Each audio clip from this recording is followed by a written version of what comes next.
are. This is Property Value, where I talk about commercial real estate focused on South Florida.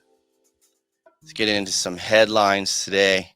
And we're talking about what Biden is doing with the 1031 exchange. So it says what Biden's proposed limits to the 1031 exchange means for investors in the economy. As a part of the President Biden's 2023 budget, the administration proposed severe limitations to the so-called 1031 exchanges. A 1031 exchange is a part of the IRS tax code, allowing real estate investors to defer taxes by exchanging like-kind properties. The term like-kind refers to the same nature or character of the property. These properties must only be used for business purposes or held as investments.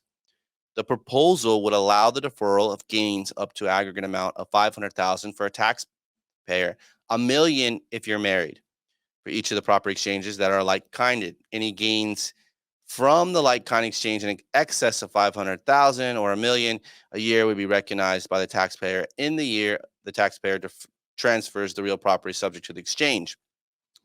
Nearly all the real property is like-kind to each other as long as the use is for business or investment purposes. For instance, an apartment building can be exchanged for a warehouse, which can be exchanged for an investment in a senior living facility. President Biden's proposal will not only severely limit the property values that investors can use in exchange, but also adversely impact the overall economy. While this proposal is intended to generate $1.95 billion in revenue for the government through taxing the sale of real estate, many people don't realize that taxes paid and related to businesses using like exchanges were already projected to produce $7.8 billion for the IRS last year, according to the May 2021 study by Ernst & Young. Additionally, the proposal effective date of December 31st, 2022 for completed exchange is problematic because an owner has 180 days to identify and exchange a property. That's 6 months for some of you that don't do math well. Anyone considering a like-kind exchange in 2022 would essentially need to initiate the process with the next couple of months to receive the full benefit of the traditional time frame.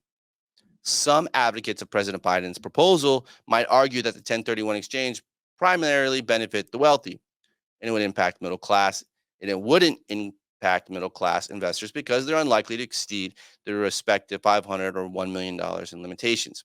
However, if the proposal is approved by the House of Representatives and the Senate, wealthy investors who are savvy would likely hold on to the property in response, expecting that the tax code will change once again in the future and restore a more expansive environment for the 1031 exchanges. The reluctance to sell the property in the meantime would slow transaction volume and create an unintended ripple effect within the real estate sector. Expansive effect. The Ernst & Young study projected that businesses related to the 1031 exchanges would produce 560,000 jobs, create $27.5 billion of labor income, and add $55.3 billion to the GDP during the course of the year. There are numerous parties involved throughout the 1031 exchange projects, including real estate investors, escrow specialists, qualified intermediaries, finance companies for lending, attorneys who navigate agreements, Delaware sanctuary trust brokers, sponsors who create DSTs, and third-party reporting professionals responsible for aspects like appraisals, property conditions, title checks, surveys, and due diligence.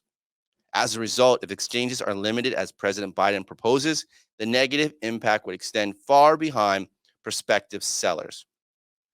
Finally, small businesses, which compose 80% of companies in the U.S., would be adversely affected as well. For example, if a company owns a smaller property and wants to purchase a larger one or numerous properties to allow for continued growth, it would be able to benefit from the real estate appreciation and the tax deferral provided by a like-kind exchange, thus stalling potential business expansion.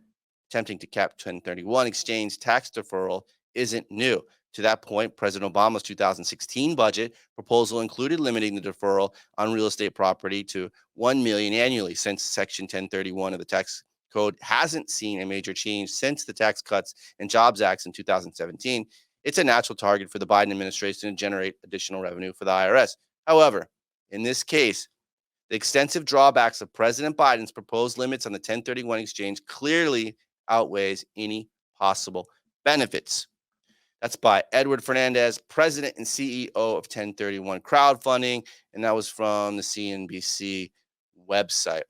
So we'll keep our eye on the 1031, report on it, because it is a major factor in the real estate investing community.